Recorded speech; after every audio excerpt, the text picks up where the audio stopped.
Gospel according to St. John, the 20th chapter. Glory to you, O Lord. When it was evening on that day, the first day of the week, and the doors of the house where the disciples had met were locked for fear of the Jews, Jesus came and stood among them and said, "Peace be with you." After he said this, he showed them his hands and his side.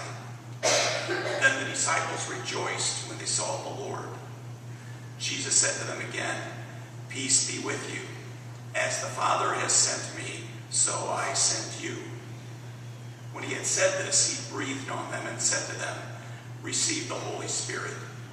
If you forgive the sins of any, they are forgiven them. If you retain the sins of any, they are retained."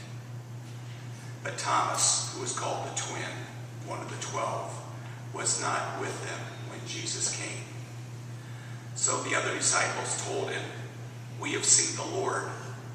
But Thomas said to them, "Unless I see the mark of the nails in his hands, and put my finger in the mark of the nails and my hand in his side, I will not believe." A week later, his disciples were again in the house, and Thomas was with them. Although the doors were shut, Jesus came and stood among them and said, "Peace be with you." Then he said to Thomas, "Put your finger here and see my hands.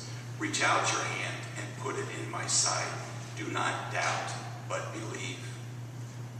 Thomas answered him, "My Lord and my God." Jesus said to him, "If you believe because you have seen me, blessed are those who have not seen and yet have come to believe."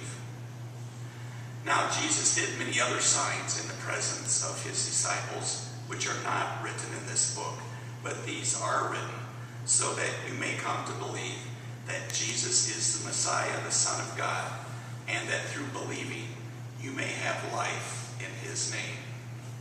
The Gospel of the Lord. Praise to you, O Christ.